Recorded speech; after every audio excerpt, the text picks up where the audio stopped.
जब हम कार्य करें सार्वजनिक जीवन में, याद करना हमारे लिए, भारतीय जनता पार्टी के प्रत्येक कार्यकर्ता के लिए, युवा मोर्चा के प्रत्येक युवा के लिए एक संकल्प होना चाहिए कि दल से बड़ा देश, सब कुछ देश के नाम,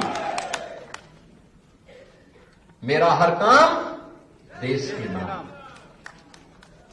मेरा हर काम देश के नाम है। इसके बगैर हम सोच भी नहीं सकते। हमारा जो कुछ भी होगा देश के लिए, कोई जाति, कोई मत, कोई मजहब, कोई क्षेत्र, कोई भाषा देश से बढ़कर के नहीं हो सकती है। पहले देश है, फिर हम हैं। तब हमारा मत, मजहब, संप्रदाय, क्षेत्र, भाषा तब है। देश सुरक्षित है तो सब सुरक्षित है, और देश ही सुरक्षित नहीं है तो फिर कोई सुरक्षित कैसे हो सकता है। और इसलिए देश के लिए पूर्ण समर्पण, राष्ट्रीय एकता अखंडता के सामने आने वाली चुनौती के लिए हम सबको मिलकर के सामूहिक रूप से प्रयास करना होगा। आप देख रहे होंगे किस किस प्रकार की अफवाहें फैलाई जा रही है, कैसे कैसे षड्यंत्र हो रहे हैं, कैसे कैसे गुमराह करने वाली बातें हो रही हैं। जिन्होंने सामाजिक ताने बाने को छिन्न भिन्न किया, वे आज नकाब पहन करके फिर से गुमराह करने की मुद्रा में आ गए। जो लोग सामाजिक न्याय के लिए समर्पित महापुरुषों को अपमानित करते थे, आज वोट के लिए वे उनकी आरती उतारते हुए दिखाई दे रहे हैं। ये नजारे तो देखो इन लोगों के। आखिर यही समाजवादी पार्टी है। कौन नहीं जानता इनके चेहरे को।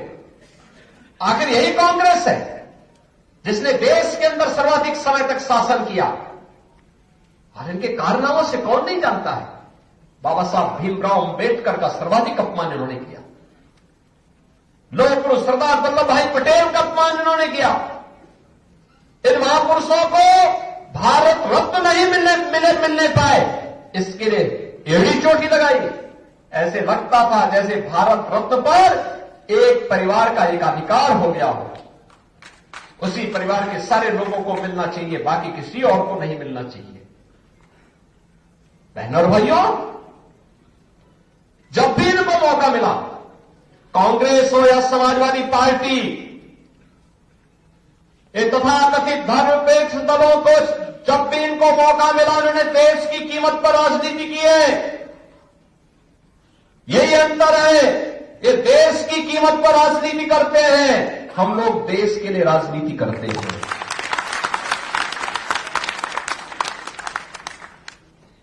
उनके लिए अपनी राजनीति सर्वोपरि है, हमारे लिए देश सर्वोपरि है। उन्होंने सामाजिक ताने बाने को छिन्न भिन्न किया, हमने सामाजिक एकता के लिए पूर्ण समर्पण भाव के साथ कार्य किया। हमने जाति के नाम पर, क्षेत्र और भाषा के नाम पर किसी को नहीं विभाजित किया। याद करिए, जब 2017 में हम लोग आए थे, जनसंख्या उत्तर प्रदेश की नंबर 1 पर थी, लेकिन अर्थव्यवस्था में हम देश के अंदर 7वें स्थान पर थे। और आज मैं कह सकता हूं, इन 7 वर्षों में हम उत्तर प्रदेश को नंबर 2 पर लेके आए हैं, और अगले 4 वर्ष के अंदर, 3-4 वर्ष के अंदर उत्तर प्रदेश देश की नंबर 1 की अर्थव्यवस्था होगी। बहनों और भाइयों, ये सामूहिक प्रयास का परिणाम है। आदरणीय प्रधानमंत्री जी का मार्गदर्शन और नेतृत्व इस देश को प्राप्त हो रहा है, और उसके परिणाम हम सबके सामने हैं। जमीनी धरातल पर उन योजनाओं को लागू करने के लिए किया गया प्रयास, और उसी में मेरा यह मानना है, अगर आप परिश्रम कर रहे हैं, अगर आप निष्ठा से कार्य कर रहे हैं, अगर आपने कार्य करने का परिश्रम और पुरुषार्थ आपके पास है, दुनिया की कोई ताकत आपका मार्ग नहीं रोक सकती, कोई आपके लिए बैरियर नहीं बन सकता, नहीं बन सकता है। और इसीलिए युवा मोर्चा के कार्यक्रम में मैं जब आता हूं तो मुझे अच्छा लगता है कि कम से कम वहां पे लोग ऊँग नहीं रहे होंगे। वहां लोगों में एक जज्बा होगा कुछ करने का और आगे बढ़ने का। उनके मन में एक तमन्ना और एक तड़प होगी और ये होनी भी चाहिए। लेकिन याद रखना, जीवन में अपने मूल्य और सिद्धांतों से कभी विचलित मत होना। आपका उत्साह एक नई ऊर्जा का कारण बनता है और ये ऊर्जा, यही तो सकारात्मक ऊर्जा है जिसके बल पर हम लोग उत्तर प्रदेश जैसे राज्य को आज सुशासन और समृद्धि की एक नई ऊंचाई तक पहुंचाने के प्रधानमंत्री जी के विजन को जमीनी धरातल पर उतारने का कार्य कर रहे हैं। युवा साथियों, आप सब जानते हैं, युवा ऊर्जा जिसके पास हो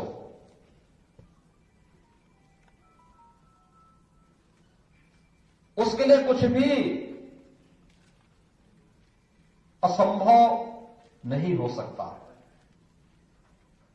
यानी उसके लिए सब कुछ संभव है, क्योंकि उम्र ही ऐसी होती है जहां ऊर्जा भी है और प्रतिभा भी है। केवल उस ऊर्जा को सकारात्मक स्वरूप देना है। और इसीलिए सर्वे अटल जी ने कहा था कि मूल्य विहीन और सिद्धांत विहीन राजनीति मौत का फंदा है। हम सब एक राष्ट्रवादी मिशन के पथिक हैं। हम लोगों ने सार्वजनिक जीवन में राजनीति को सत्ता प्राप्त के साधन के रूप में नहीं, बल्कि मूल्य और आदर्शों के लिए, जिसके लिए हमारे ऋषि मुनियों ने अपना सब कुछ समर्पित किया था। उन महापुरुषों ने, स्वतंत्रता संग्राम सेनानियों ने, क्रांतिकारियों ने, जिन्होंने अपना बलिदान दिया था, उन मूल्यों और आदर्शों की स्थापना के लिए